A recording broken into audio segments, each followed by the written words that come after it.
Start your engines.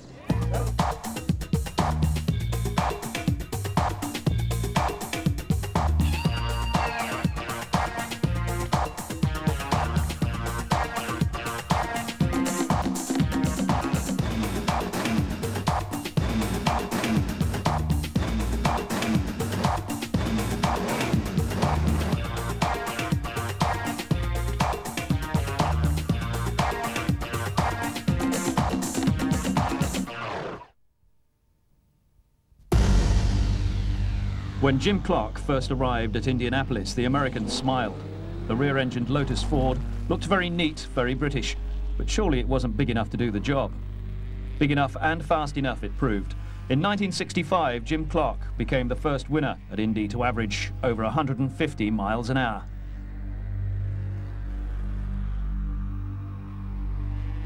The following year, respect for Graham Hill, another Formula One world champion, completed back-to-back victories for Britain. But for over a quarter of a century since, it's really been America's race.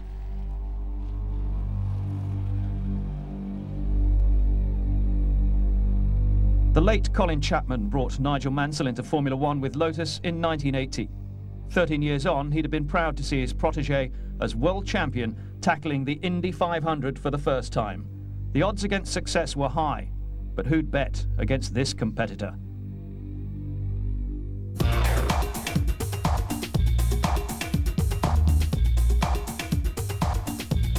Indianapolis is a driver's sternest test. 500 miles, 200 laps of the four-turn oval, physically grueling, mentally exhausting. But then, what's changed? In 1911, the first 500-miler was run round Indianapolis, double the previous longest race round the circuit. Only possible because 3 million bricks were laid to create a paved surface. Crashes were just part of the game.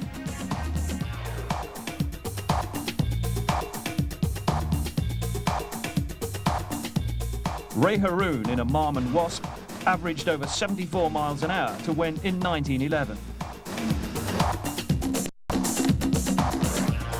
In 1913, Peugeot became the first foreign make to win. By the late 30s, the average speed was up to 113 miles an hour. Walls now divided spectators from the cars. Immediately pre-war, the bright sparks at Indy borrowed Hollywood technology. Reminiscent of Laurel and Hardy perhaps, but this was serious business. Looking back, a major innovation. Following Pearl Harbor, the speedway closed in 1942. By then, 29 Indy 500s had been staged. The circuit, though, fell into disrepair.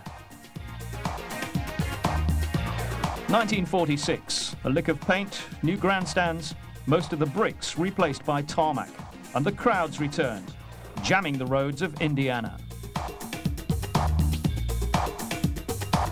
This was a period of real change, a bright new era. Indianapolis became a tradition again, retaining its usual end-of-May date in the racing calendar. The 1946 race kicked off the new season. Preparation time minimal, George Robson winning at just below 115 miles an hour. Top speeds in 1952 were up to 139 miles an hour as the Frank Curtis-designed roadsters built specifically for the Indy circuit proved ideally suited. Other novelties, the first turbo and the first diesel. George Sally's successful development of the Bellond exhaust special was the major introduction in 1957. Sally determined that a low centre of gravity for the car would improve speed and handling. The engine was slung sideways. Sam Hanks drove to victory. The foreign challenge, dormant post-war, resumed in 1961. Jack Brabham, reigning Formula One world champion, appeared in a Cooper, paving the way for Clark and Hill. America, though, remembers '61 as the year a 26-year-old from Texas won for the first time. A.J. Foyt, on the way to a second successive national championship.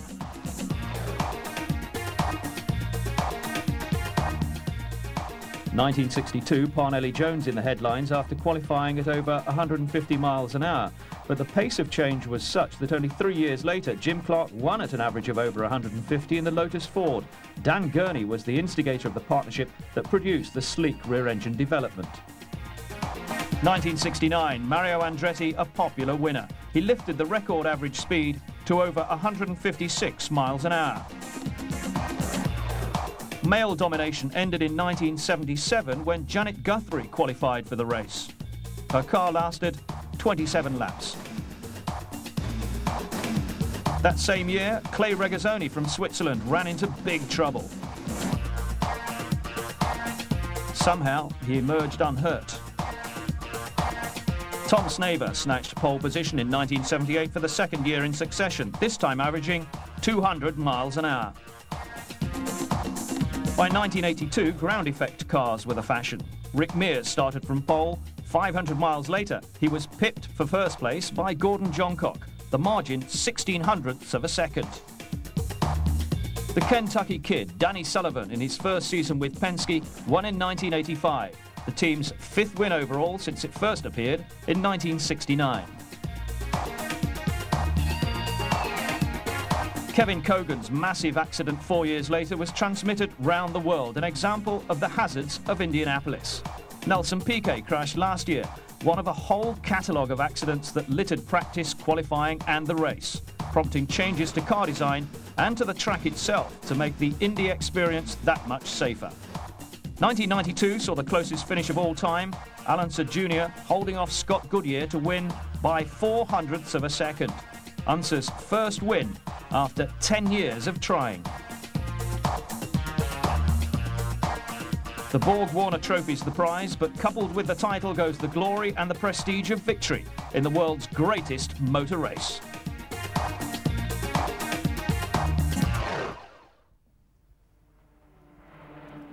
In 1992, Nigel Mansell achieved a lifelong ambition to win the World Formula One Drivers' Championship.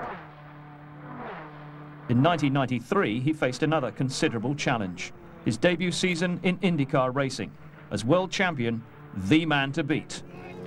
His last race of 1992 was in Australia at Adelaide. His first of 1993 was in Australia at Surfers Paradise.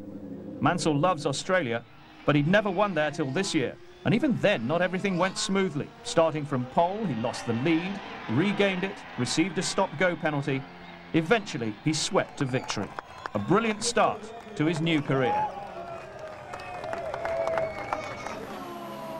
Round 2 of the series, Phoenix, Arizona. In pre-season testing, he'd smashed the lap record, but this was the first time he'd been at the Oval alongside other competitors.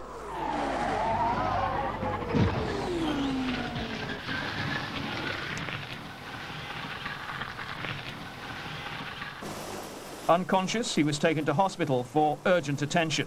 There was no chance of him racing, but that was his intention when he first came round. A fortnight on, and the next port of call, Long Beach, California. Once part of the Formula One calendar, the circuit had changed since Nigel last ran there in 1983. Despite intense pain from his back, injured in the Phoenix crash, he claimed pole position yet again. And to finish third in the race represented a remarkable achievement. It was now obvious that his back needed something more than rest and recuperation. Top of the championship after 3 races, he couldn't afford to miss the Indy 500. His rookie orientation program was delayed while doctors examined the extent of his injury. His rookie rivals became acquainted with the circuit, while the IndyCar medical team took scans of Mansell's injured back. This gives you some idea. They revealed a pouch close to the spine that filled with blood and fluid. Surgery was the only answer, but there was no guarantee that recovery would be rapid enough to allow him back into a racing car in time to go through the lengthy rookie qualifying procedure. That his recovery was quick is history. Just 2 weeks after the operation that required 60 tiny internal stitches, Nigel Mansell arrived to sign on for the Indy 500. His first close-up glimpse of the circuit came courtesy of a sedate drive round the Oval, chauffeured by his teammate Mario Andretti. The rookie test had to be completed first. Gently Red 5 was towed from Gasoline Alley to Pit Road. Crowds of well-wishers shouted good luck messages.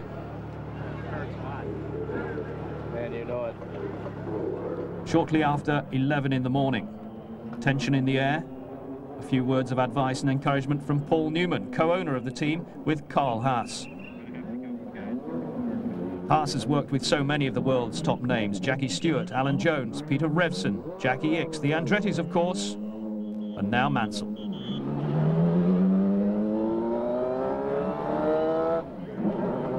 The object of the test is not to run quickly, but to prove that the driver can go at a strict pace, initially between 185 and 190 miles an hour, building up to over 200 miles an hour in the final phase. Roseanne Mansell sensing the tension. So much riding on success here, the consequences of failure unthinkable. It was only a year ago that Nelson Piquet at Indianapolis for the first time hit the wall at high speed, seriously injuring both legs. Nigel, still recovering from his back surgery, knew the harsh penalties for mistakes at Indianapolis.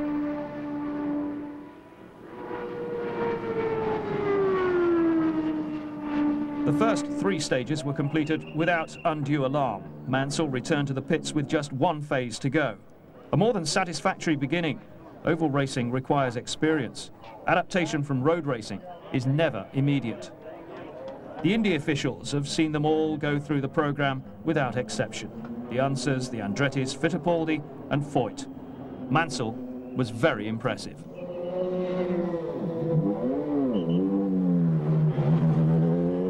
Phase 4, watched by various fellow competitors at each turn, all reporting on his every move. The Haas cigar, essential equipment in the circumstances. Nigel becoming more and more accustomed to the place as the test went on, trackside observers sensing growing confidence in the cockpit. The IBM tag-herd timing system transmitted his progress from track to pits. Antennae buried in the track surface at intervals all round receive coded signals from the onboard transmitter. Signals are then sent to the video data displays in pit road, so a driver's performance on any part of the circuit can be analysed. The Newman Haas crew, close to achieving the first aim. And as the tension gradually lifts, the 2 team owners start to relax at last. Back to the pits, and no doubt about the result of the rookies' examination. USAC confirmed that he was now officially allowed to compete in the race and could line up in the practice sessions. Virtually everyone agreed Mansell was expected to pass. Indeed, he should have passed, but he did it all so impressively. Remember that it was his first time at this famous circuit, that he was still suffering from an injured back after crashing the last time he'd driven on an oval. This was an auspicious beginning at Indy, the promise of great things to come. Coming down. All right, Doug?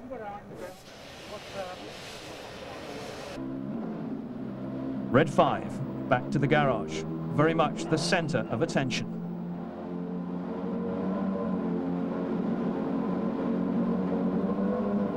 Roseanne, relieved and delighted it was all over. And she wasn't the only one.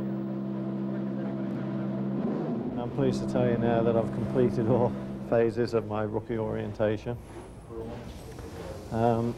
It's been a bit more sort of fraught than normally, because I've had to do it with all the other cars going quick on the circuit, and as you've probably seen, there's been a lot of yellows thrown, so it's taken a lot longer than it normally does do.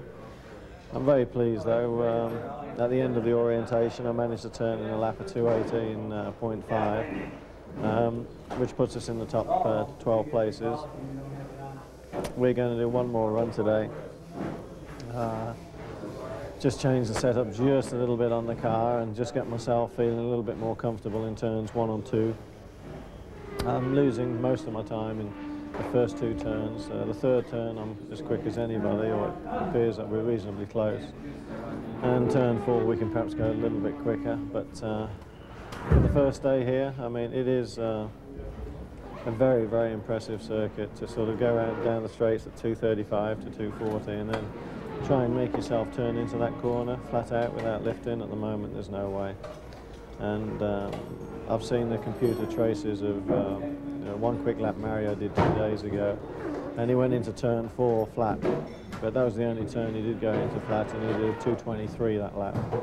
And today poor Trace is the quickest at 2:24, so he's probably gone through 2 turns flat. At the moment, I mean, I'm not going through any turn flat, so but you know, I'm very happy. I think to be here just 14 days after the major operation I had, you know, I'm just pleased to have made it. One veteran USAC official declared his appreciation of the Mansell talent. He went right into each phase, one right after another, and sometimes because he had enough fuel on, he could go from one phase to another, and he walked through it about as fast as anybody that's ever done it. He's a great person, he's a great race driver, and he adapted to this track real great. Practice and qualifying for the Indy 500 is a long, drawn-out affair, not the normal 3 days. Here, it's 3 weeks. Nobody ever claims to have tamed Indianapolis, but Nigel's progress was exceptional. 94 laps in the day, 4th fastest overall. But still, the unwary, unwise, or just plain unlucky were caught out. Davy Jones, the Jaguar sports car driver, probably prefers Le Mans in the dark. Robbie Buell, Indy Lights champion, a rookie at the circuit, ended the day in hospital under observation with concussion. And the Canadian, Ross Bentley, appears on TV in Vancouver with safe driving hints. Well, here's one. Don't crash coming out of the first turn. Most of his speed was gone by that time. Another Formula One world champion at the Brickyard, Nelson Piquet, once a teammate of Nigel's, back for the first time since his big crash last year. He crashed again this year, but a testament to the car's strength and the excellent work of the medical team on Piquet a year ago, no injury this time. The fact that Piquet struggled at Indianapolis in comparison with Mansell is a fair indication of Nigel's rapid progress. Practice continued, the massive grandstands filling with race fans determined not to miss a moment of the action. The first qualifying session was still 2 days away. Out on the track, the teams were searching for the best qualifying setup. Mansell was soon out on the circuit, putting more miles in the experience bank.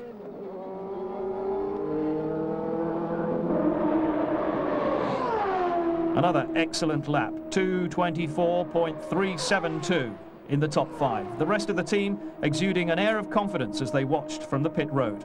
It was all fitting smoothly into place. Yeah, this is the perfect time to run because it's warm. Right? It's actually worse than when the other guys ran because it's gotten warmer. And this is when we need to run the time, so it's really good. The last run I did wasn't too bad, was it? Very good, because you had no toe. That was a good lap time for... Another long but successful day. Strange to recall now, it was only Mansell's second full day at the Speedway. He'd the poise of a veteran. An impressive start, but the real tests, the qualifying, lay ahead. The mechanics' excellent preparation work on the car, an essential factor, gratefully acknowledged by Nigel. A good rapport being established here within the team.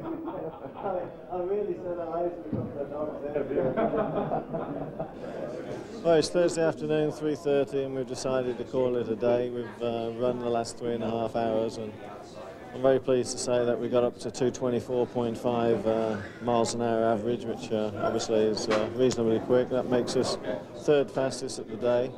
Harry Lyndike is quickest at 226 miles an hour.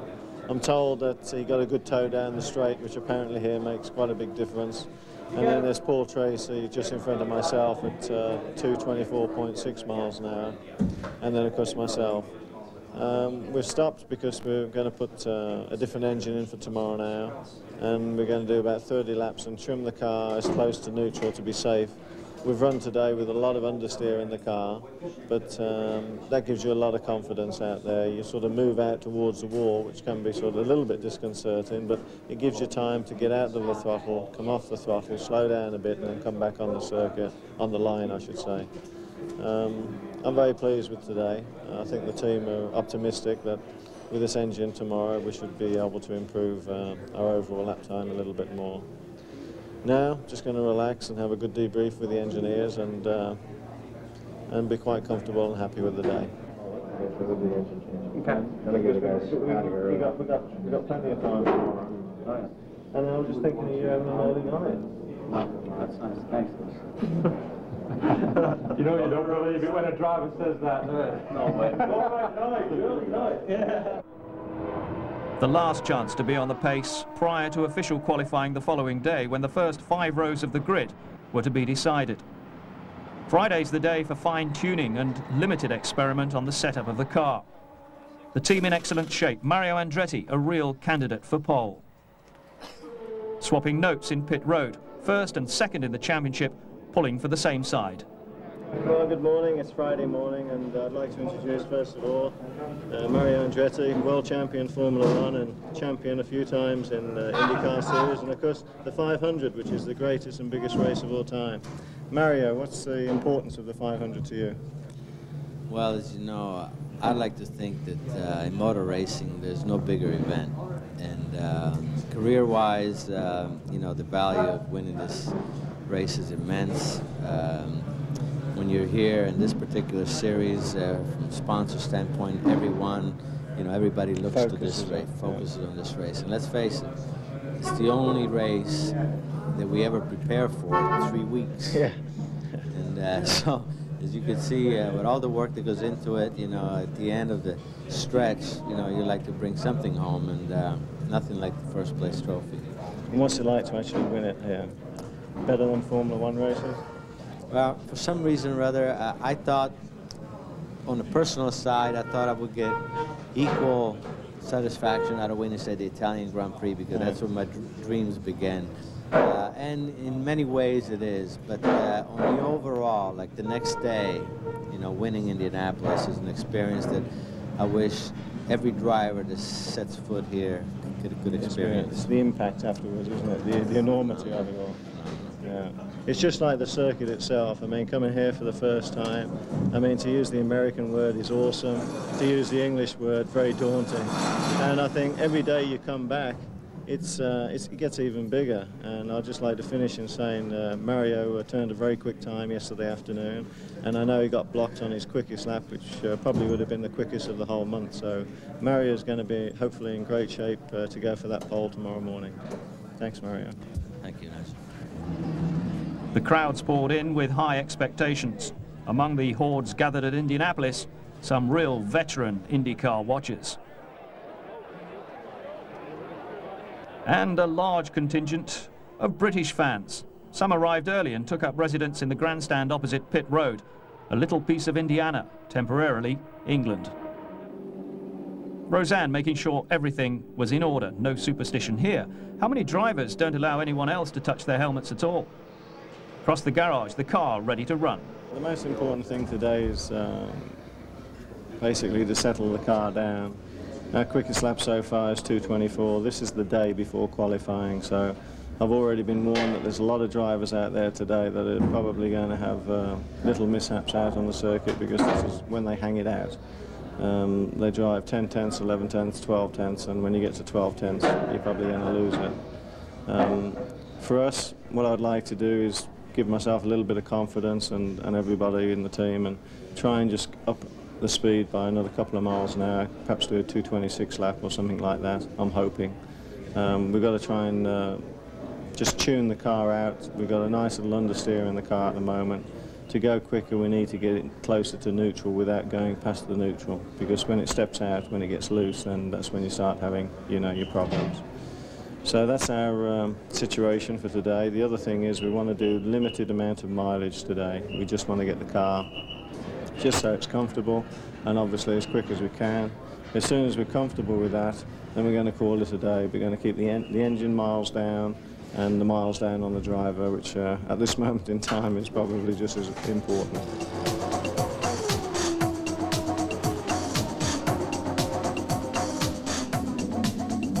Developing a smooth routine and a complete understanding between team and driver, it's all conducive to a good performance. At Indianapolis, pit stops for fuel and tyres are considerable parts of the race. This was a time for attention to detail. But even so, there were still opportunities to appreciate the support from the stands.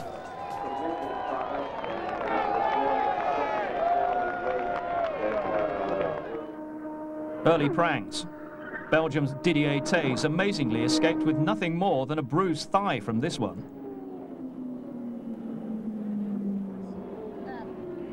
More serious here, Ross Bentley in trouble again. A split fuel regulator, the methanol burning with an invisible flame, and the marshals coming across to douse him with water. Bentley was kept in hospital with bad burns on his face, neck and hands, but he was back the next week for another crack at qualifying. The A-team in confident mood. We're 1 o'clock on Friday now, and I mean, when you think qualifying doesn't start till tomorrow, I mean, I've never seen so many drivers so tense, and a lot of drivers are out there really on the limit and over the limit already, and you can see the photographers here and people in the background. I mean, it's a different kind of experience. But Nigel was obviously enjoying it. Progress was again encouraging. He reeled off a fastest lap of almost 225 miles an hour, second fastest of the day, third fastest of the week. Not a bad start for the English rookie playing the American game, and playing so far with style and panache. Interest in the big race was already at an all-time high, the result of the world champion's involvement. Off the track, the talk was all about his chances. Practice had underlined that this was a professional at work, never to be underrated. He wasn't here just to make up the numbers. As predicted, the car and the driver ran sparingly. The next day provided another challenge. The day's job done, Nigel watched from the pits with race engineers Jim McGee and Peter Gibbons, sizing up the opposition. The all-important draw for the qualifying runs on Saturday. Low numbers favoured, Carl Haas with the responsibility. Here's the draw for the defending M1 champ, Nigel Mansell.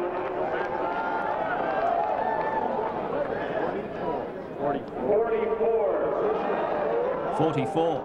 30 places higher would have given him a real chance. Part of the Indy tradition on pole day, an early start for the Gordon Pipe Band. Drawn 44, Nigel had a chance to sample the carnival atmosphere before the work began.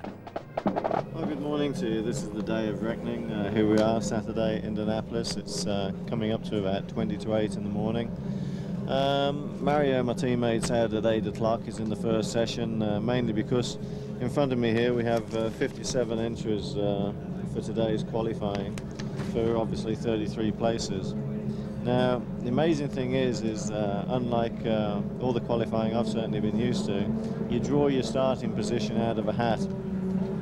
It goes without saying that the draw is very, very important, and unfortunately for me, it's very historical that the early draws get the quickest track. The reason for that is it's cooler, there's not so much wind, and anyway, for my teammate, it's been a fantastic draw because he's drawn 2. Now, where do you think I've drawn? This is where you've got to have a little bit of a sense of humour. My draw is 44. I'm laughing because that's a little bit of luck, and unfortunately the luck wasn't with me for the draw.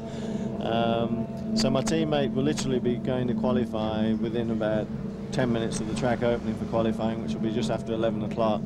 My draw will be something like about 2.5 to 3 hours later. That also depends also on how many cars pull out of the line before it's their turn to go. There's a few T cars in that as well, which will be withdrawn.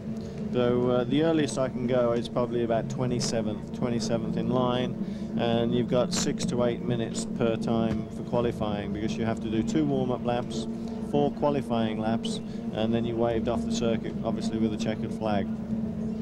So it's going to be a real interesting morning and a very important one, and they have a saying out here in America that if you draw bad, you just have to take your medicine and go with it and accept what you get. And I think with 44 starting position this morning, I'm going to have to do just that. But the great thing for the team, I've got to say that Mario is going quick anyway, and with draw 2, he's going to have the best chance of getting the pole position at Indianapolis, and I hope he does it. Nigel looking relaxed as he arrived on pit road. There was no use worrying about the draw. 44 meant going out in the heat of the day. Cars qualifying earlier had better chances in cooler temperatures. But Robbie Gordon Driving for AJ Foyt didn't make the most of his opportunity after being drawn 5.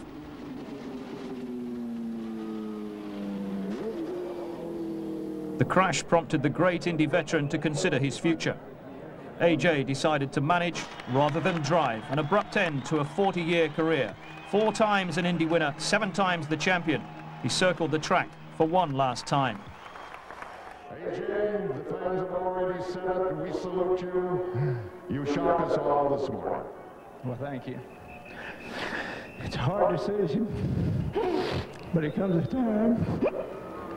I don't know. I think, like I said, it comes a time. I love all y'all a lot. You've been great fans. I love you. And I'll still be back, and we'll still be up in the winner's circle. Thank you very much.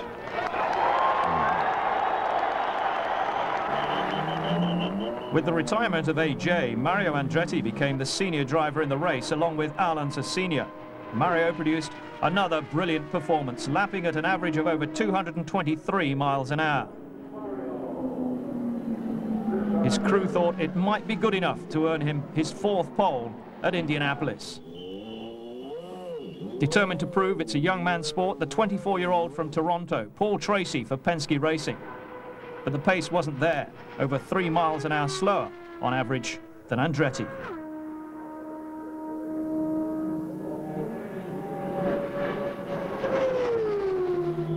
Last year's runner-up, Scott Goodyear, started from last position on the grid and battled through to that sensational finish against Alanza Jr.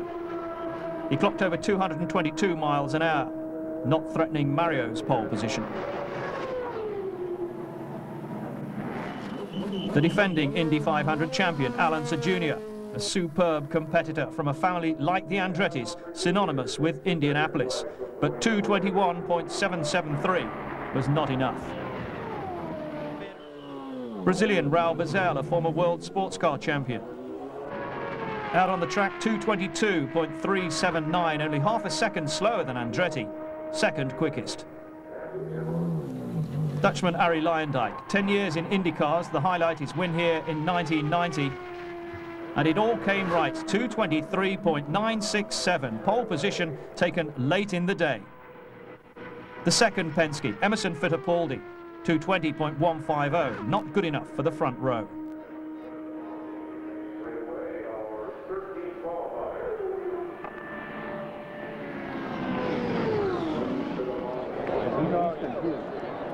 Next up, Nigel Mansell. Even after the long wait, the crew were optimistic that the front row was within range, despite conditions being less than perfect. One attempt had to be aborted, so the next had to be right. That Luyendyk had done so well so late on was a favourable indicator. But to achieve over 223 miles an hour was highly unlikely in the circumstances. This, though, was the man to give it a go. The familiar commentator's cry, he's on it.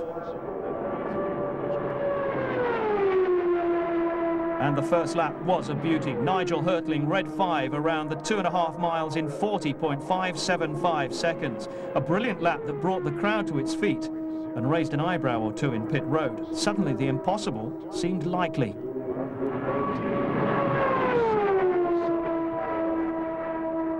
Lap 2 was slower. Not by much, but enough to require a supreme effort on the last 2 to clinch a place on the front row alongside Luyendyk and Andretti. Lap 3, quicker than the previous lap, but not as fast as the first. The requirement now for a real flyer to cement a decent grid position.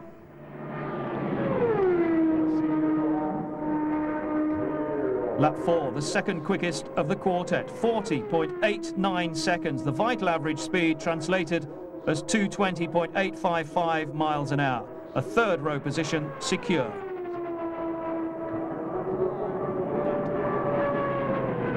A fine performance by a rookie at Indy, but the competitive Mansell wanted to have done even better. He would have done too, had it not been for an over-eager pop-off valve.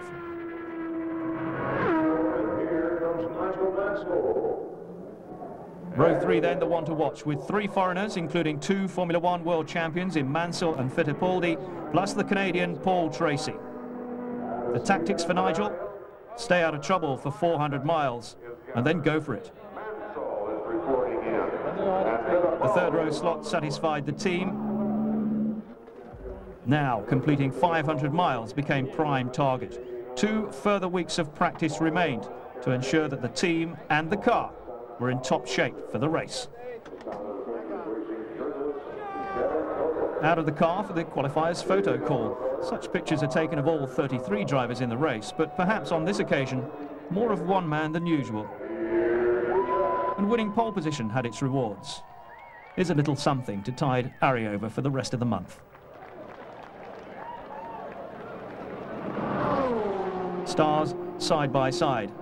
Paul Newman's always been a race fan and a driver too. On the track, rivalry intense. Off it, respect mutual. It was definitely not a joyride because the car was sliding quite a bit, particularly through turn 3 and 4.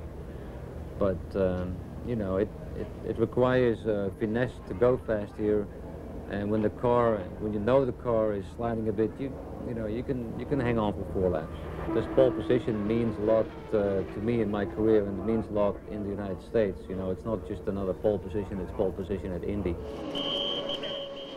And Emerson Fittipaldi, former winner, loves Indianapolis. I think it's a fantastic feeling. I mean, there's no other type of motor race that can give it the same type of feeling. Approaching at 240 miles per hour, turn 1, and when the car is good, you are able to take flat. I mean, that's a magic feeling. I mean, there's nothing else in the world like that.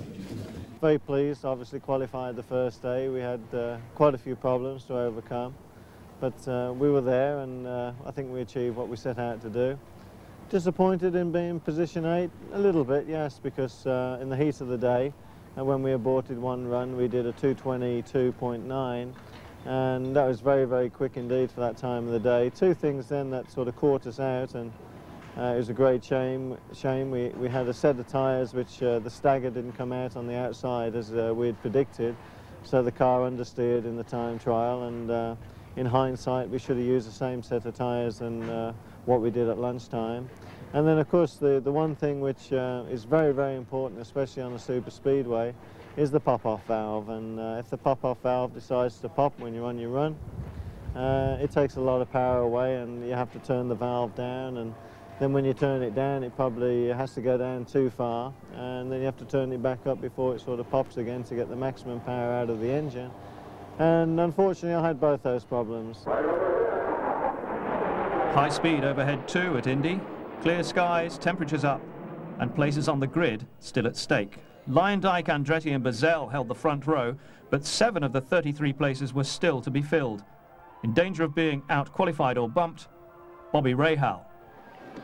From Monaco to Indianapolis, a universal fascination in cars and drivers.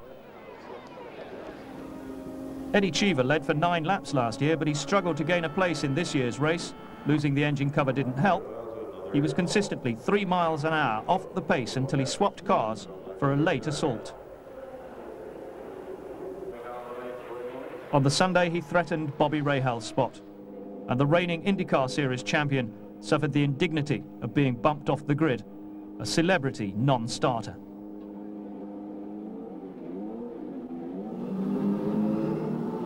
A survey of drivers at the circuit concluded that 92% of them believe that mental endurance and the ability to concentrate for 500 miles solid separates winners from losers at Indianapolis.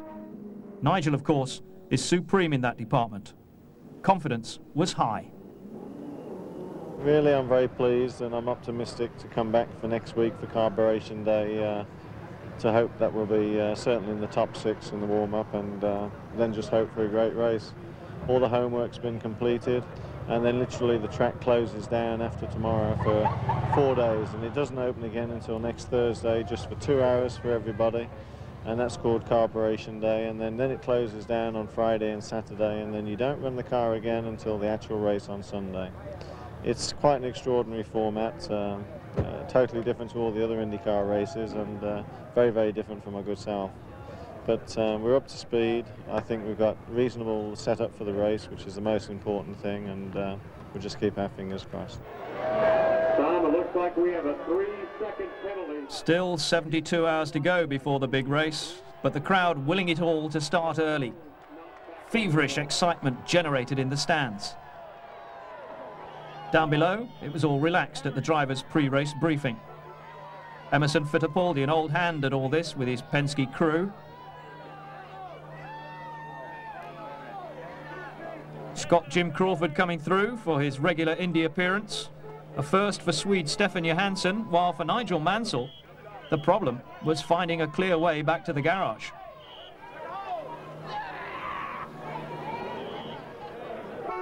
Carburation day, the last chance to set up for the starting grid, frequently the day when niggling problems develop. Since qualifying, Mansell's car had been transformed. Qualifying called for just 4 quick laps. Now both car and driver had to be ready for 200 laps in race trim. Changes to steering, different suspension and aerodynamics, and of course more weight with a tank full of fuel. This was the last chance to check over the settings for 11 o'clock Sunday morning. But once Nigel was out on the track, problems cropped up.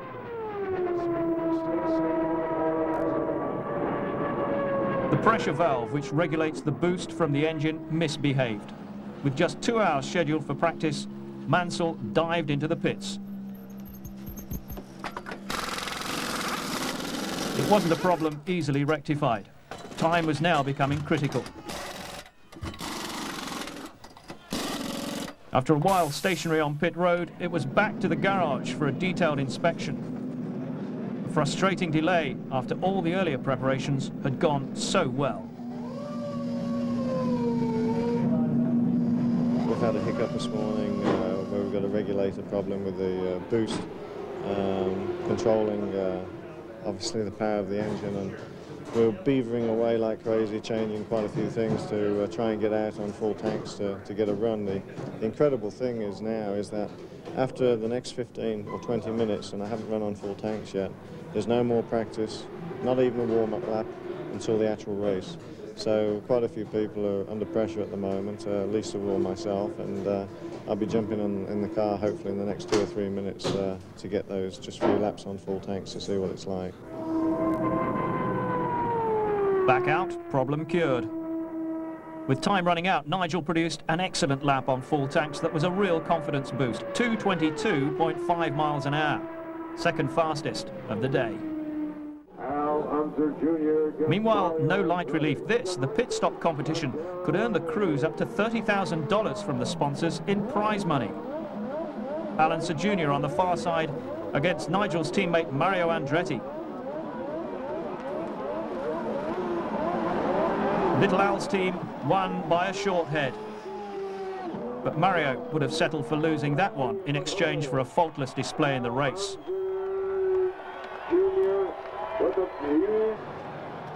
It had been a testing month for Nigel. The rookie program under the scrutiny of the Indy veterans, and back home in Clearwater, possibly an even more nerve-wracking occasion. It was a week ago that I had to take my driving test in Florida as well, so I had my rookie test and driver's test all in the same week, and you know, I'd never been so nervous, but you can just imagine if you failed one or the other, couldn't you? The press headlines. I even said to the instructors I had, the person who took me for my driving test, I said, you can't believe how relieved I am. In Australia. At the start of the season at Surfers Paradise, Nigel had helped a local wildlife charity by donating a palm print for auction. 3 days later, he won the race. Now, not wanting to tempt fate, he repeated the exercise. The only problem, though, was what to do with the surplus paint that didn't come off onto the canvas. The English journalists in the background used to slapstick humour appreciated that one, but the laughs betrayed more than a little relief that they weren't on the receiving end. I knew what was coming, but I didn't want to ruin the TV show. When Michael Andretti dropped in, a chance to exchange views on the season so far. Michael having swapped Indy for Formula One, while Nigel moved in the opposite direction at the start of the season. Whatever the formula, tyres play a major part in the outcome of any race. Changeable conditions make the tyre choice problematical. The idea is to find a tyre that produces maximum grip for minimum friction. And that's never easy.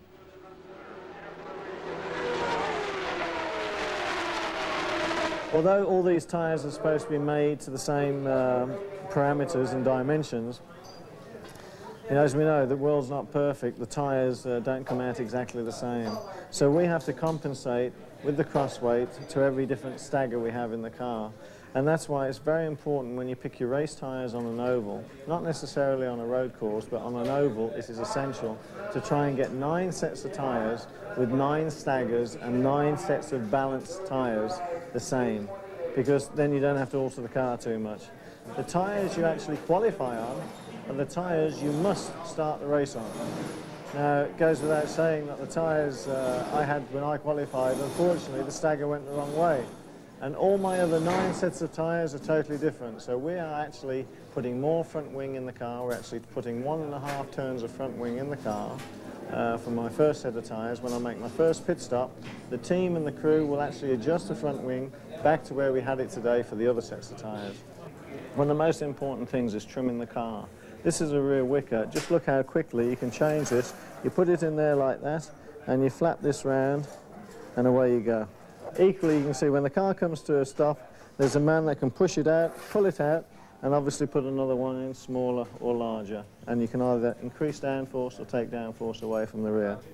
These 2 front wing adjusters are mighty important. As you can see, the front of it's painted yellow. That's to make sure that if one's pointing one way and the other's pointing the other, it means that you've got to tilt in one wing more than the other. But I mean, these can be adjusted every time you come into the pits, and no doubt in the 9 stops we'll be adjusting them all the time, trying to tweak the car. And when you hear people that they work on the car through the race and they try and get the car perfect for the last half of the race or the last quarter of the race, this is what they're doing. Every time they make a pit stop after 20 or 25 laps, however it may fall with your fuel economy, they trim the car. And in trimming the car, if you can get the car perfect for your last couple of sets of tyres, that's when you really go quick, and that's how you win the race here. No visit to Indianapolis is complete without calling in at the Indy Hall of Fame. Nigel was shown round by Speedway historian Donald Davidson. As befits the racing capital of the world, there's an impressive display, including Ray Haroon's 1911 Indy winner. There were 40 starters in the 1911 race. About 32 of them were what the organizers originally intended, that it would be passenger cars stripped down for racing. But there was a couple of Fiats and Mercedes and Benz, and Mercedes and Benz were different firms. Right. And they were spirited in, and also this car was. Marmon was the passenger car factory, but this wasn't a passenger car. This was a one-off special. This one right here was very typical of the cars that were winning right after World War II. Front drive, it sits very low, centrally located. This is what is known as the Roadsters. Now, you see Roadster with a capital R. I always put quote marks around it because it's a nickname. It's flat, it's low, wide. The engine is upright, but on the left-hand side. The cockpit is all the way over to the right. Of particular interest to Nigel, of course, the Lotus that the great Scot Jim Clark first brought to Indianapolis in 1963. A true racing classic, amongst a whole priceless collection of them. This is a replica of Mario Andretti's 1969 winner. It's a Brahma Hawk, but the bloodlines are a Brabham. Incredible, and isn't it? It's got some bolted on, as you can see, Yep. some aerodynamic devices over the engine. And then the missing link was the 1971 McLaren. That was the one that got around the rule. They molded a wing into the engine cover. And when the tech committee said, well, that's a wing, you'll have to take it off, they said, no, it's an integral part of the body, it's molded in. So, all right, well, then run wings. Okay. So then in 1972, this is the Mark Donoghue winner, and as you can see, this one has a huge rear wing. Yeah. It is a McLaren. Well, I certainly hope you've enjoyed that. I've been educated. What a historian Donald is. I'd like to thank him on your behalf and my behalf and the programme. Thank you very much. Oh, it's my pleasure. Thank you. So from the Isle of Man government, I would like to On the say... eve of the race, Nigel welcomed a deputation from the government of the Isle of Man, where of course he still has a home. The Honourable Don Jelling presented him with a special proclamation and a set of 5 gold coins depicting Mansell himself in his championship-winning Williams Formula One car. The coins specially commissioned to commemorate his achievements in motor racing. and these will now have a place of honour on the Mansell sideboard in Clearwater.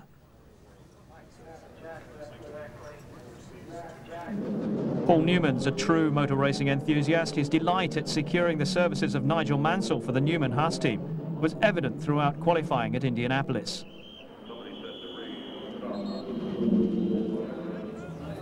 Well, it's the biggest sporting event in the world, and I think he reacts comfortably to pressure. So, but it's his first crack at an oval, and then it's going to be a matter of concentration, I think. We have a game plan, yeah. Nigel has one. We've kind of agreed to it. It's important to finish the race and see where we're at. You know, see how the race progresses. Keep out of trouble. But Nigel's a racer, and he's not going to totally hang back if I know him at all. The top team, Andretti and Mansell, a driver pairing that's the equal of any in motor racing anywhere in the world. Well, it's certainly comparable to any that we've ever had. Michael was marvelously strong, and he will be heard from in Formula One. So it lived up to Clinton's idea of free trade. You see, we trade a champion and we bring a champion over, and there's no tariff. Mansell mania has gone transatlantic and broadened Indy's horizons as a result, according to Carl Haas. Well, I think it's done a lot for IndyCar racing, certainly. With Nigel's show as this in the UK and all the rest of the press and worldwide interest, it's given IndyCar racing a dimension beyond just North America. And here's the trophy they're all after. Indianapolis moves into top gear. And some came 500 miles and more. The real fan in all shapes and sizes.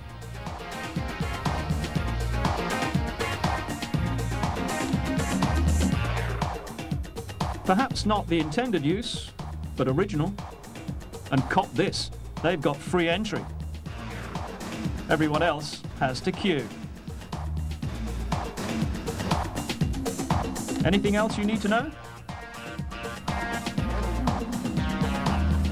They have the technology.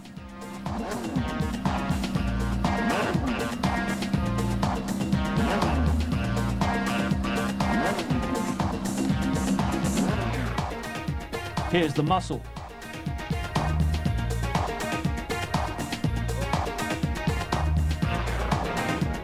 And here's the name.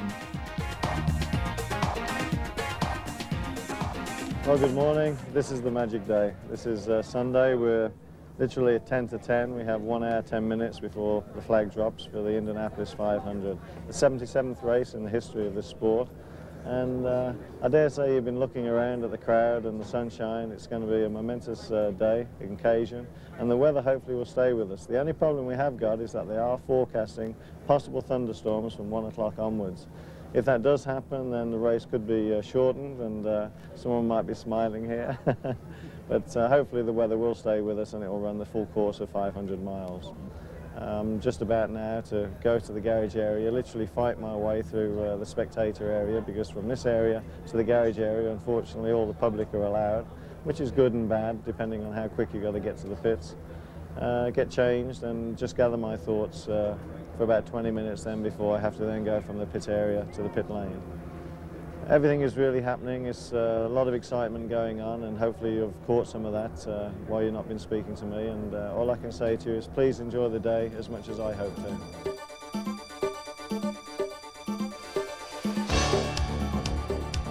On the big day, Arie Luyendyk's first ever pole position.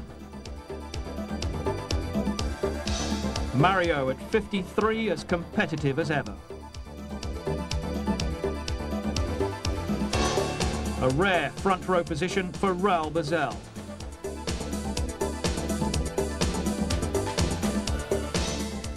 Second last year, but only just, Scott Goodyear. And still close to Goodyear, the 92 winner, Al Unser Jr.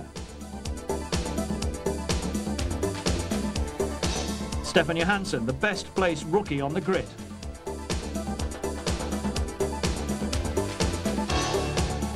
Paul Tracy, only 24 years old, from Toronto. Nigel Stott will be crucial from row 3.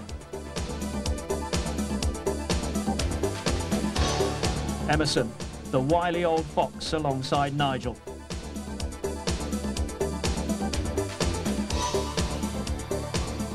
Row 4, Danny Sullivan, the 1985 winner. Row 5, Nelson Piquet, his first start at Indianapolis. Stefan Gregoire, the fastest rookie. Row 7, Lynn St. James, the only woman in the field. Morances and Andretti's on row 8. Robbie Gordon in AJ Foyt's colours. Sports car faces on row 10. And Jim Crawford, the other British driver, on row 11.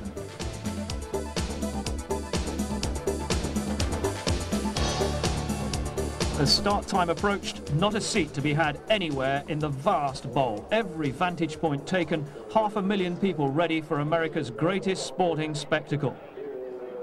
A time for quiet concentration for the drivers? Not likely. Here he is, the F1 champ. Making his way to see Nigel Mansell. A quick word for the fans. Good morning to everybody. It's just great being here. Well, we found a speaker there, Nigel. A lot of expectations and people around the world with their eye on you today. Well, yes, but I'm just going to keep focused and just concentrate on helping that. Give him a hand, there he is, Nigel Mansell. We wish you well for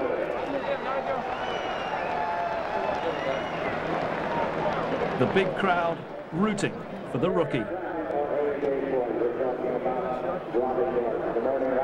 Down on the grid, the Carl Haas ritual. The laying on of hands. Every part of the car has to be touched. It's a superstition carried out before every race. Oh, the cigar's never lit, by the way. Fittipaldi and Mansell, friends and rivals. A tense time this, but Nigel appeared unaffected, even though after all his years at the top, he'd never raced in front of a bigger crowd.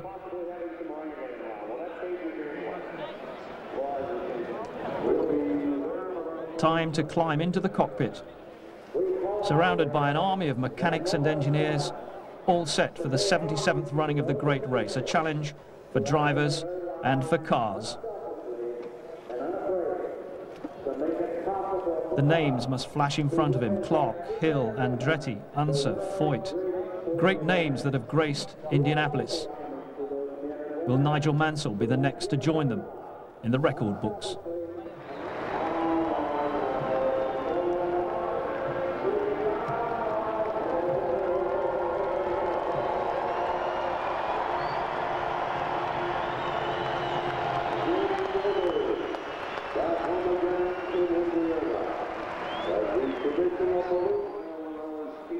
Down on pit road, everything that could have been done is completed.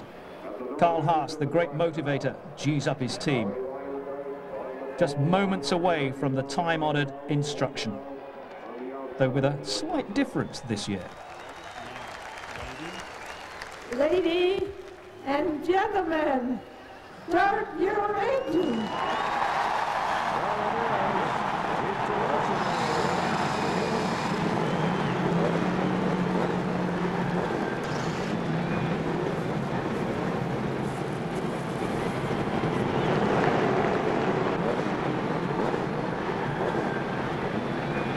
Even the most experienced have nerves at this stage.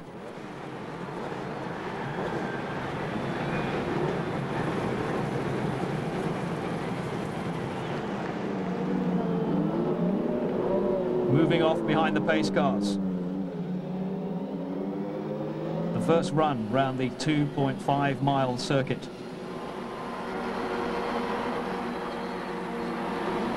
When the green flags fly, the race is on, and 33 cars will surge for the first corner. For one of the 33, glory awaits. 200 laps ahead, 500 miles. Each driver now on his own. His pulse rate multiplying by the second. And the Indianapolis 500 with a swirl of green is underway for the 77th time as Raoul Boisel sweeps to the outside around Arie Luyendyk and picks up the lead. Aerial bombs fire overhead announcing the start of the race. Carefully the rest of the field picks their way through the second corner and onto the long backstretch. Nigel played himself in through the early exchanges, lying 10th behind the two Penske Chevrolets of Fittipaldi and Tracy. Indy's a long race, over twice as long as any Formula One Grand Prix. To complete the course, expect around 3 hours in the cockpit. Good weather, initially hot, down on the track surface over 110 degrees Fahrenheit. Nigel Mansell against Paul Tracy. Exciting talent in opposition on the speedway. We keep an eye on this battle now as you're watching the reigning world champion, Nigel Mansell, as he moves underneath Paul Tracy. And he comes forward in the field. Mansell now moving up into 9th place. This battle at the tail end of the top 10. Raoul Boisel continues to lead. The first yellow of the race early on. Scott Jim Crawford in trouble. A spin out of turn 2. Fortunately, no contact with anyone else.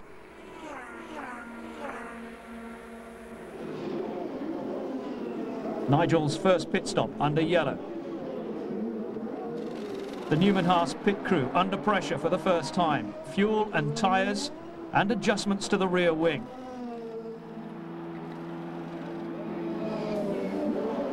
Smoothly done. A good stop by the team. A confidence boost to be safely over that. Kevin Kogan, Alan Cecilia and John Andretti in the top 3. They didn't stop under yellow. Going past Kogan, Alan Cecilia, 54 years and 1 day old, the oldest man ever to lead at Indianapolis. 85 winner Danny Sullivan, lap 30, he tested the resilience of the wall. And this brought out the second yellow of the race. Just when the drivers were settling down into a rhythm, the pace car came out and they bunched up again. The implacable Carl Haas in the pits. 4th place, Nigel Mansell in the pack, under yellow, running round at about 150 miles an hour slower than he expected. 5th after the restart. Up front, Mario Andretti opening a small gap ahead of Arie Luyendyk. Nigel's race going according to plan. Avoid contact, keep up the pace, drive for a finish. Into 4th place ahead of Teo Fabi. Traffic, though, starting to play a part.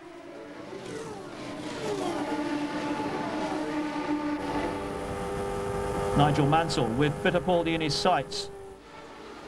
Luyendyk went past Andretti for first.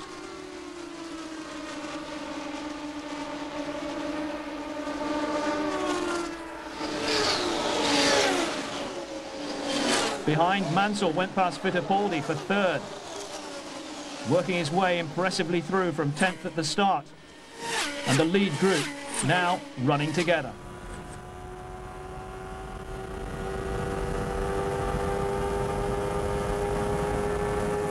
And here is Nigel Mansell running a strong third as we go 50 laps into this race. 1/4 distance.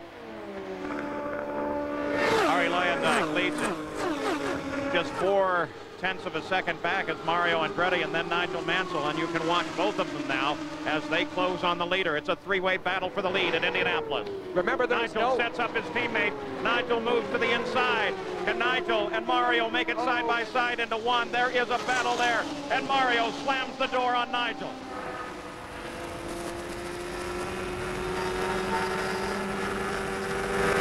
There goes Nigel. He moves to the inside as they come across the line. And can he hold the line down to the inside? He does. And Nigel Mansell takes over second place from his teammate. We can tell each lap, each turn, he's getting more confidence. He just looks better going through the turns. He's more in a good racing line now than we've seen. Into a crowded, congested pit lane. The first stops under green. Even the most familiar with Indy make mistakes. Emerson Fittipaldi arrives at the wrong box and loses precious seconds. And at the front of the field, it's now Arie Luyendyk, but perhaps not for long as Nigel Mansell sweeps around, and Nigel Mansell, the rookie, he's the reigning world champion, is in the lead, Bobby. Paul, you have to notice that was a pass on the outside. Nobody has told Nigel Mansell that you can't pass out there, especially when the racetrack is slippery. That was a fantastic pass. Nigel Mansell is capable of doing a lot of passes that some others may not. Bobby, when I talked to him earlier this year at his home in Clearwater, I asked him what made him better than the others, and he gave me a couple of evasive answers, and then he said, well, I go into the turns faster than they do, and that was evidence of it right there. Immediately after taking the lead, Nigel called into the pits for his second stop of the race.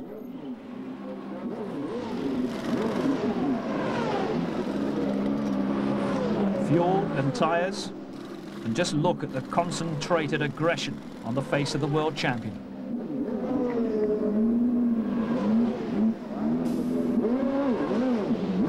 Another good stop. The leaderboard was changing rapidly. Pit stops playing the main part in the confusion. Alan Senior, Robbie Gordon, John Andretti and Scott Goodyear all in front for a spell, but then all had to call in. By lap 70, Nigel was back at the head of the field. The reporters had written that Nigel would take 400 miles to get used to it all and then go for it in the last 100. Those theories were now being torn to shreds.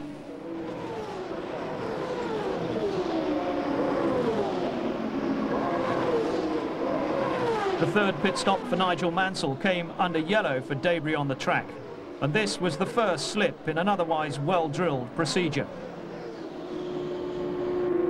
Confusing messages, and Red 5 overshoots the pit box. The crew quick to roll the car back. The importance of time accumulated on pit road would only become apparent at the end of the race. Nigel Mansell back out to resume 7th. Up front, Mario leading the Unsers, with Luyendyk in 3rd place. The battle for 6th, Tracy and Scott Brayton at turn 3, and Paul Tracy coming off worst.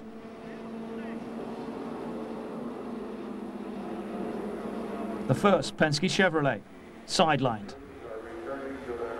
In pit road, AJ Foyt, now team owner and manager and not driver for the first time, but seemingly enjoying it. Robbie Gordon running hard on the track. Andretti from Unser, Luyendyk and Mansell all in the leading group. There is Nigel Mansell as he gets Arie Luyendyk for 3rd place. And now Mansell has an opportunity to look ahead to Al Unser Jr. That's slower traffic just ahead. And Nigel takes care of it with no problem whatsoever. Well, you know, seeing him carve up the field like this, you'd think he's kind of a hot-headed guy, but he really isn't. He's extremely deliberate personally. He puts his gloves in one place, his equipment bag in another place in the truck.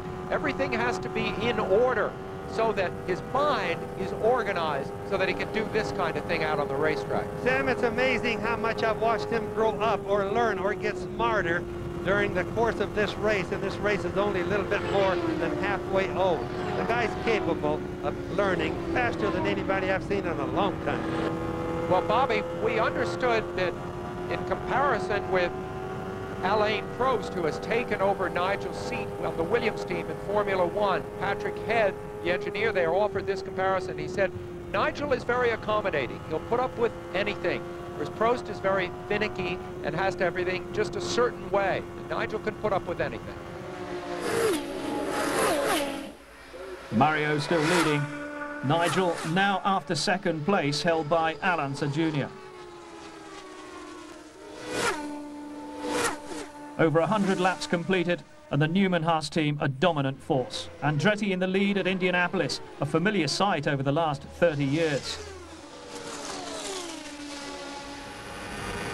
Al Unser Jr., the defending title holder, had his mirrors full of the new Indy star. Nigel Mansell employing street race tactics on the oval, and to good effect. Indy '93 was becoming a tale of the unexpected, Just what would the world champion do next? Lap 125, turn 3, Jeff Andretti and Roberto Guerrero in collision. And Nigel Mansell steaming through, just avoiding the wrecks. Another yellow, another caution. Nigel's 4th pit stop of the race completed, back out in 6th position, still there in contention, counting down past halfway. The black flag out for Mario Andretti, the race leader, called in for a stop-go penalty for an infringement in pit road. Mario trailed round to the pits, no rush, the yellow was out. He'd lost the lead to Alonso Jr., but he'd lost little time. The team owners, partners in motor racing for a decade, on course for their finest hour. Green flag, 62 laps left. Alonso Jr. leading from Mario Andretti, Nigel Mansell running 6th. Alonso, the 92 winner, at the head of the field again, but pursued by a posse of challengers. Andretti, Unser Senior, Brayton, Fittipaldi and Nigel Mansell. Fittipaldi, 4th, past Scott Brayton. Stamina and concentration really starting to play a part.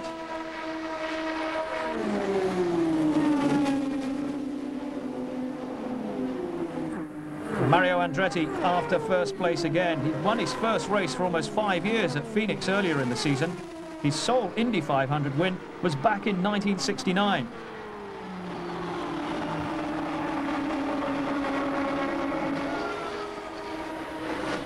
With Alonso Jr. a pits caller, Mario Andretti was back in the lead.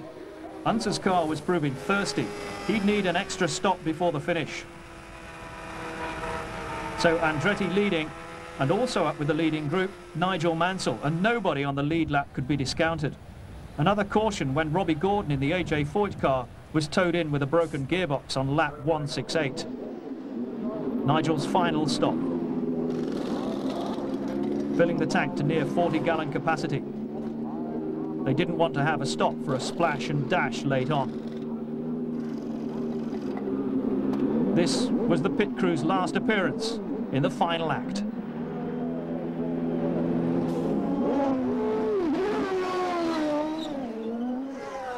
The Camaro pace car in front of this field, everyone closing in as tight as they can. Here will be the order. Andretti, Fittipaldi, Mansell, Brayton, Lyondike, John Andretti and Scott Goodyear as the green flag waves already. Nigel Mansell sees it just ahead and threads his way through the middle of this field. Less than 25 laps to the finish. Suddenly the race order, Mansell, Fittipaldi, Lyondike, the 1, 2, 3.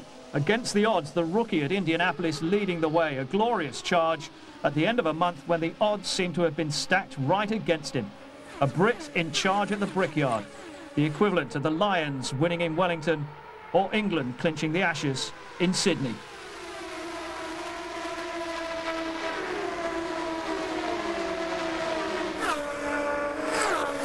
A rookie leads the Indy 500 under green deep in the race. And he passed everybody on the outside, the inside. He didn't care where he caught him. He went by what made it look like easy. An incredible series of passes that puts the red number 5 at the front of the field. And he does it very quickly. Of course, the other cars in the lineup were a factor for everyone. While they were moving low to battle between Fittipaldi and Lyondike, it was Mansell high, Bobby. Yes, he certainly was. He's using all the track. But remember, hey, this is the last pit stop. This is going to the end. This guy's learned all day long. Now he's after it. Remember that no defending world champion has ever won Indy. An amazing stat, and right now, Nigel Mansell is in a position to become the first. For the most part, he's running in clean air, too, Sam. That's going to be a big advantage right now for him. 23 laps away from that possibility of winning as the defending Formula One champion. Mansell. Both the Newman-Haas cars running very strong throughout the whole race. One of the two Penske cars out, the other one, Fittipaldi, doing battle. A clear-cut battle between a very inexperienced driver here, Fittipaldi, and a former winner, and a rookie of enormous talent. Carl Haas, calm. No, there's the nervous tension. And a new experience, usually he causes the excitement. The lady has her say. Lynn St. James, 24 laps from home, retires with transmission failure. Another yellow, and the field bunches up yet again. Nigel can only wait for the restart. Racing postponed. The going, though, stays good. Each lap behind the pace car saves those marginal on fuel a little more in the tank. Nigel can go all the way, given the chance. The big names all grouped together at the head of the field.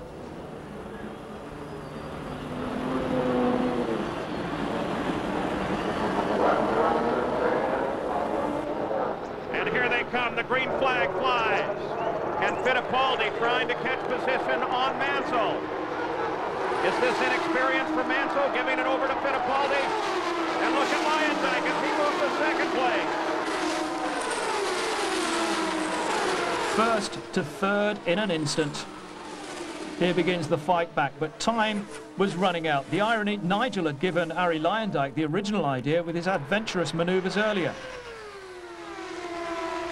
Less than 5 seconds between the top three, but the problem for Nigel, spotting the way past.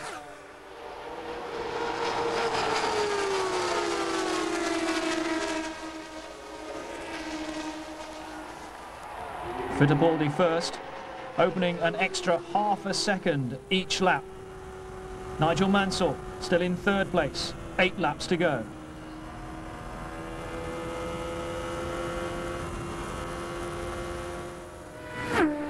Into turn 2 and Mansell wide up towards the wall, a near brush with disaster. The car okay, but the yellow out again as a result. Mansell determined to keep going. A pits call would mean losing position. A truly brave decision to stay out, with the car damaged, yet still required to race wheel to wheel at over 200 miles an hour. 7 laps to go, at least 2 would be under caution. Nigel having to be patient again, waiting for the last charge to the checkered flag. Emerson Fittipaldi, 6 laps from victory, 4 minutes from home, and claiming Penske's 9th win at Indianapolis. They're back green again. Now with 6 laps to go in the Indianapolis 500. Did Mansell learn enough on that last restart? No, Fittipaldi continues to dominate. But he did at least learn, as did Bozell, that they follow the leader everywhere they go. Now 5 laps to go. Fittipaldi took that restart exactly the way you should. He got in the throttle first, as was his right as the leader of the procession. Mansell didn't even give his car a chance to get checked out. The guy's going for the oh. Unbelievable personal courage. They call him the Lion, and you can see why. But he continues to run high off of the corners. There he comes off fairly low. Mario comes off high. Fittipaldi still pursued by Luyendyk.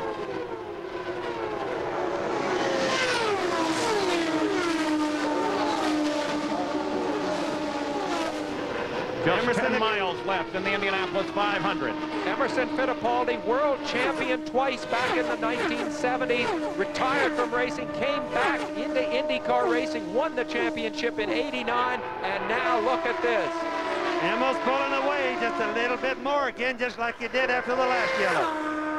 Emil may be pulling away, but the top 8 are still running fairly close together on this racetrack. This overall in the top 10 may be the closest finish we've ever seen for the top 10 position. Roger Penske's assessment of his man, Emerson is tough, hard, and doesn't make mistakes. He has made no mistakes in this drive. Luyendyk is trying to catch him again. Luyendyk's going clear down on the rumble strip, using all the racetrack he can go. He's really trying hard. I haven't seen him try this hard in years. Bobby, he's 1.2 seconds back, but he continues to to fall further back. He is not closing in. He's not falling very fast, though, Sam. He's not giving up. Emerson Fittipaldi can sense the checkered flag and its $1 million purse just ahead. He ran the last lap at 214 miles an hour, the fastest lap thus far in the Indy 500. When he comes by here, he sounds like he's wide open. I can't hear him lift at all. Here he comes into turn 2 again, right down to the white line, out next to the wall, very conservative, but moving on. The first 5 drivers in the race right now born outside of the United States. This is an international event. Emerson Fittipaldi continues to pull away from Ari Luyendyk. As we watch now for the white flag that will indicate Fittipaldi has just 2.5 miles to go for his second win at the Indianapolis 500. And there it is. Another Penske car heading into the record book. 2.5 miles to go. Fittipaldi works through the short chute, now into the second turn. One more full straightaway to run. 2 corners the short chute, and then half a stretch, and Fittipaldi will be home. Luyendyk tried to close, couldn't do it, dropped even further back.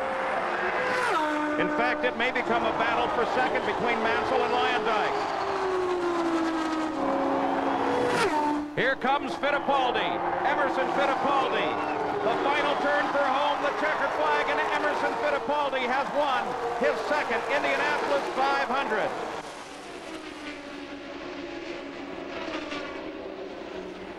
Mrs. Teresa Fittipaldi enjoying the champagne moment. Nigel Mansell's crew in pit road. What emotion. Victory so close for so long. Hopes dashed in the final moments. Emerson's trophy for the second time in 5 years. And the Penske team's record 9th win at the Brickyard. Nigel comes back to his team. Commiserations and congratulations. At this stage, no consolation that he'd played a major part in a great race.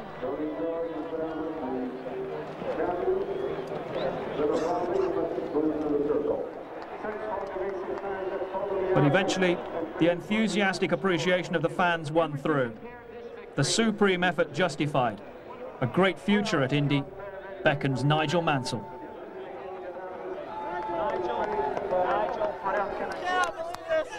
So Emerson Fittipaldi's second win in the Indy 500, 10 years after it was thought his career at the top was all over.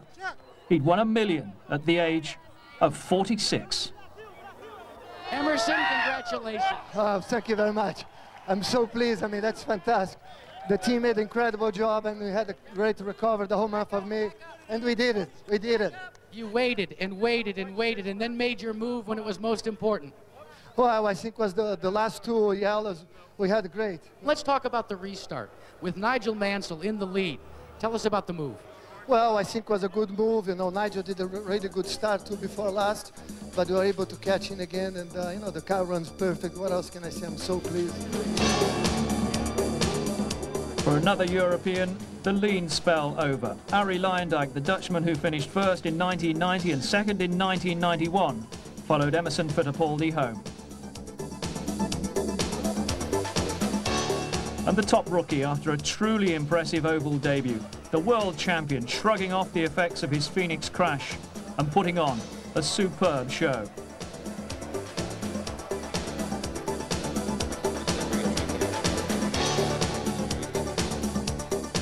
The racer in Nigel disappointed with third place, but the realist pleased with a podium position and the lead in the championship overall. The race was grueling, but the showmanship, the entertainment value, the sheer delight in seeing overtaking inside and outside on the banking, a testament to Nigel Mansell's rating as the world's most committed race driver.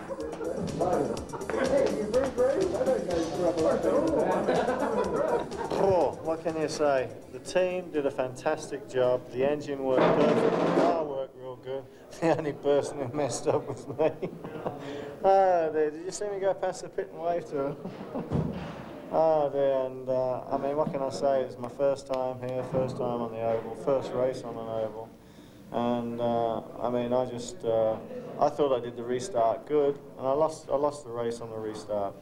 I mean, when Mo came past and Larry came past, and I don't know whether you saw on TV, I really then tried to push hard to get up to Harry, and I got him close in turn 2, and the front of my car washed out, and I hit that wall so hard. I think they actually got it on camera, but then I was lucky to finish, and to finish third, I'm absolutely delighted.